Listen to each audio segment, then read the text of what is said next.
नमस्कार, मैं हूं पवन त्यागी। जम्मू और कश्मीर से एक चौंकाने वाली खबर आई है। एक पिता ने अपनी बेटी पर आतंकी गतिविधियों में लिप्त होने का आरोप लगाया है और यह बेटी कोई और नहीं, जेएनयू की पूर्व छात्र संघ की उपाध्यक्ष सैला रशीद है। जी हां, आपको ध्यान होगा, सैला रशीद ये छात्र संघ की उपाध्यक्ष रही जिस समय अध्यक्ष कन्हैया कुमार था। और कन्हैया कुमार और सैला रशीद ये दोनों नाम देश में चर्चा में उस समय आए जब जेएनयू में एक बार नारे लगे थे, भारत तेरे टुकड़े होंगे इंशाअल्लाह इंशाअल्लाह। आपको ध्यान होगा, जब ये नारे जेएनयू में लग रहे थे उस समय एक वीडियो वायरल हुई। उस वीडियो वायरल में ये जो कन्हैया कुमार है ये नारे लगवा रहे थे और वहीं पर ये सैला रशीद मौजूद थी। उसके बाद राजद्रोह का केस दर्ज हुआ, देशद्रोह का केस दर्ज हुआ। और देशद्रोह के केस में क्योंकि आप जानते हैं कि दिल्ली की सरकार ने परमिशन नहीं दी थी, उसमें काफ़ी डिले हुआ, कानून और बाकी पेचीदगियों के चलते कन्हैया कुमार को उस केस में जेल हुई थी, लेकिन ये सैला रशीद जेल जाने से बच गई। हालांकि वो केस अभी भी क्लोज नहीं हुआ है। लेकिन ये जो सैला रशीद है ये चर्चा में अब आई है जब इसके पिता ने आरोप लगाया है कि मेरी बेटी को एक पार्टी ज्वाइन करने के नाम पर राजनीतिक दल के जरिए कश्मीर में अलगाववादी ताकतों का साथ देना और भारत विरोधी गतिविधियों में लिप्त होना, उसकी एवज में 3 करोड़ रुपए ऑफर किए गए। जब मुझे ये पता लगा कि ये कौन लोग हैं जो ये पैसा ऑफर कर रहे हैं, तो उन्होंने कहा कि मैंने देखा कि इसी में एक ऐसे व्यक्ति हैं जो कश्मीर के लंगेट विधानसभा से पूर्व विधायक इंजीनियर रशीद हैं और वो इस समय जेल में बंद हैं।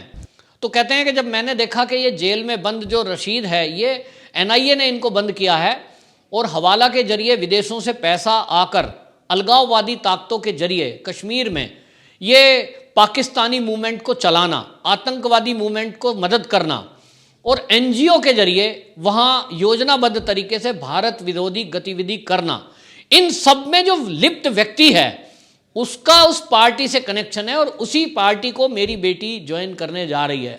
तो पिता जो हैं अब्दुल रशीद शोरा, सैला रशीद के पिता, उन्होंने कहा कि मैंने इसका विरोध किया कि बेटा ये जो पार्टी है ये ठीक लोगों की नहीं है, आप इस पार्टी को ज्वाइन ना करिए। उनके मना करने के कारण वो पिता बोलते हैं कि मुझे डराया गया, धमकाया गया और मेरे ऊपर पिस्टल तान दी गई। मुझे कहा गया कि या तो चुप रहिए वरना आपको जान से मार दिया जाएगा। ये बहुत बड़ा चौंकाने वाला खुलासा उन्होंने किया है और उन्होंने कहा है कि इसके बाद मेरे ऊपर एक केस दर्ज कराया गया फर्जी, और उस फर्जी केस में मेरी बड़ी बेटी आसमा रशीद और मेरी पत्नी यानी बच्चों की माँ जुबैदा भी शामिल है।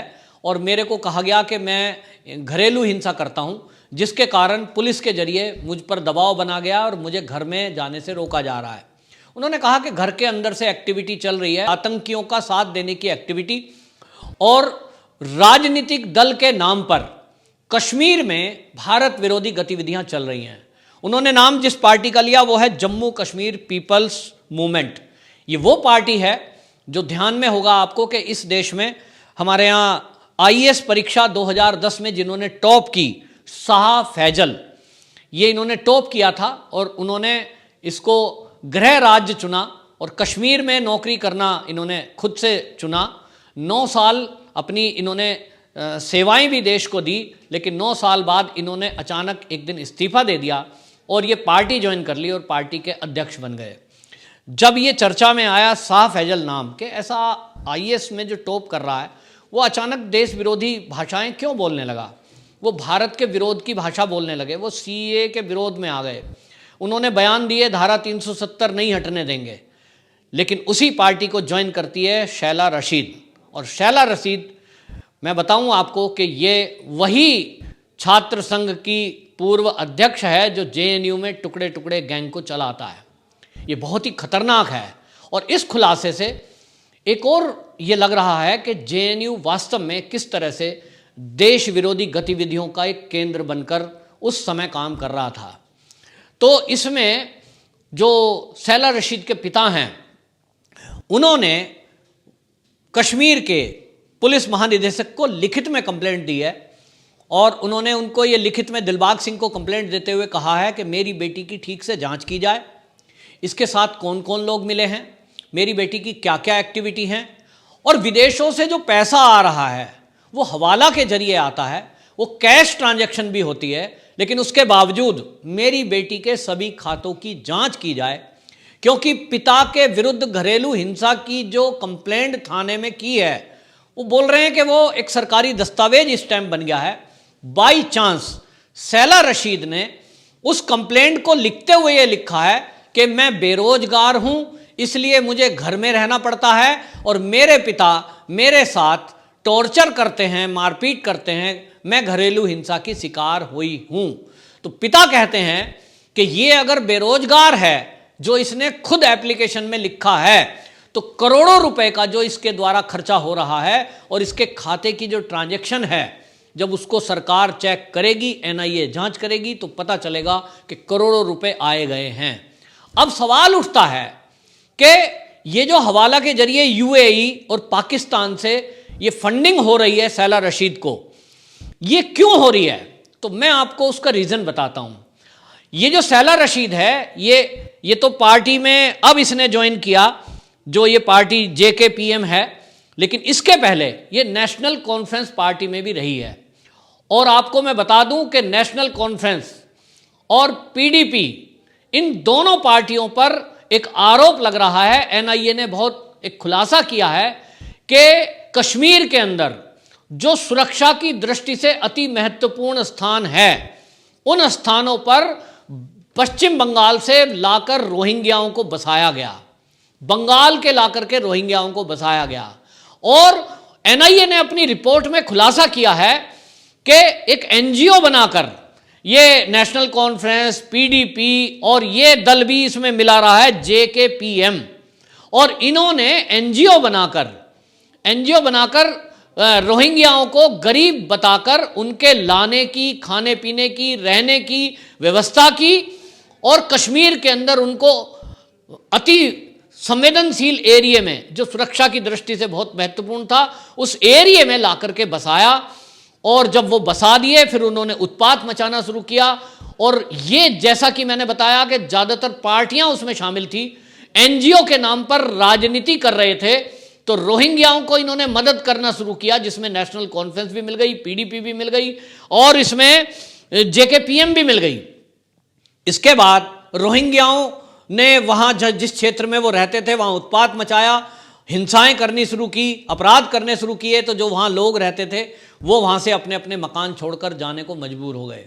और उन्हीं मकानों में सरकार की मदद से, सरकार के राजनीतिक लोगों की मदद से, 2-3 पार्टियां और एनजीओ की मदद से उन मकानों में रोहिंग्याओं को बसा दिया गया। और ये गहरी साजिश थी ताकि जो वीआईपी एरिया हैं, जो अति संवेदनशील क्षेत्र हैं, जहां सेना का आसपास मुख्यालय है, जहां हवाई अड्डा है, उन क्षेत्रों में इन रोहिंग्याओं से कभी भी जरूरत पड़ने पर आतंकी गतिविधियां कराई जा सके। ये खुलासा हुआ है और इस खुलासे में अब पता चला है कि सैला रशीद भी उसी में शामिल है। एनजीओ के नाम पर ये इस तरह का काम करते हैं।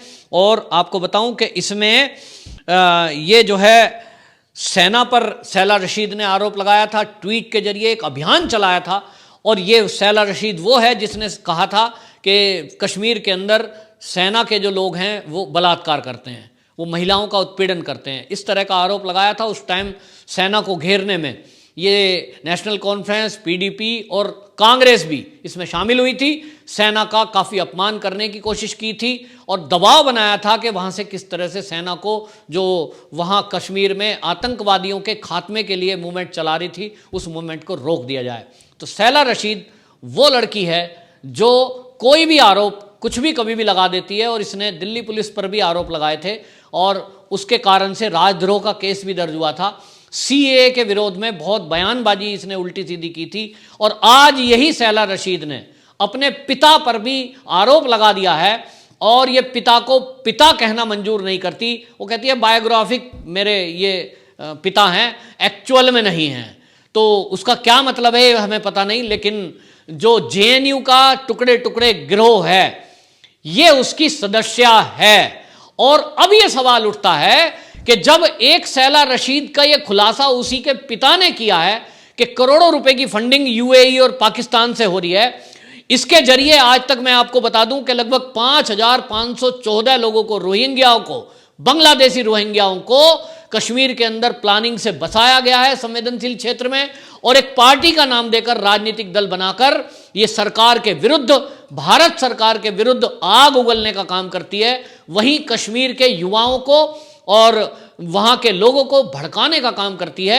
ये पाकिस्तान के इशारे पर मूवमेंट चलाने का काम करती है। तो सवाल ये उठता है कि इसके रहते जो लोग छात्र संघ में इसके साथ थे, जैसे कि कन्हैया कुमार, क्या ऐसा हो सकता है कि कन्हैया कुमार जेएनयू में छात्र संघ का अध्यक्ष था और ये उपाध्यक्ष थी, एक ही साथ मिलकर के ये नारे लगाते हैं?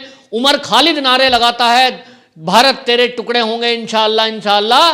तो ये जो नारे लगाने वाले लोग हैं, जेएनयू में साथ मिलकर के मूवमेंट चलाने वाले लोग हैं, चाहे सीए का विरोध करना हो, चाहे धारा 370 हटाने का विरोध इन्होंने किया, अब देश विरोधी गतिविधियों में ये लिप्त हैं, तो क्या ये संभव नहीं कि जेएनयू के बाकी छात्र संघ के जो मित्र हैं इसके, वो भी इस देश विरोधी मूवमेंट में शामिल होंगे? और अब ये लगता है कि जिस तरह सैला रशीद के पिता ने खुलासा किया है कि करोड़ों रुपए की ऑफर विदेशों से आई है, उस पैसों में देने के लिए जो पूर्व विधायक है रशीद, जेल के अंदर बंद है, वो वहां करता है। और आपको बताऊं कि जिस तरह से यूएई इसमें शामिल है, पाकिस्तान इसमें शामिल है, और वहां से ये जो फंडिंग हो रही है, अब लगता है कि जेएनयू के टुकड़े टुकड़े गैंग जो अभी तक देश विरोधी गतिविधियां कर रहे थे, जो ये जगह जगह जाकर सीए के विरोध के जो मंच सजे थे उसमें जाकर भाषणबाजी कर रहे थे, लोगों को बरगला रहे थे, यहां तक कि शाहीन बाग का खुलासा हुआ कि जहां 500 रुपए प्रतिदिन बैठने वालों को दिए जा रहे थे, इसके पीछे सैला रशीद जैसे लोग, कन्हैया कुमार जैसे लोग भी हैं। क्योंकि ये संभावना बनती है और के जो सैला रशीद के मित्र मंडली है, टुकड़े टुकड़े गिरोह है, वो भी इसी तरह देश विरोधी गतिविधियों में लिप्त होंगे। क्योंकि ये खुलासा एक पिता ने किया है और इसलिए कोई गुंजाइश नहीं बचती। मैं सरकार से आग्रह करूंगा, मैं देश के गृह मंत्री अमित शाह से आग्रह करूंगा कि एनआईए को तुरंत हरकत में आना चाहिए और सैला रशीद को, और जो इसने ये पार्टी ज्वाइन करी थी, जिन लोगों ने ये एनजीओ बनाकर रोहिंग्याओं को कश्मीर में बसाने का काम किया, प्लानिंग से लोगों के घर खाली कराए और उसके बाद उनको घर दिलाए अति महत्वपूर्ण एरिया में, संवेदनशील एरिया में वो रोहिंग्या आज भी रह रहे हैं, उनको तुरंत कश्मीर से बाहर किया जाए और ऐसे लोगों की जांच करके उनको तुरंत राजद्रोह के केस में, देशद्रोह के केस में जेल में डाला जाए। वंदे मातरम।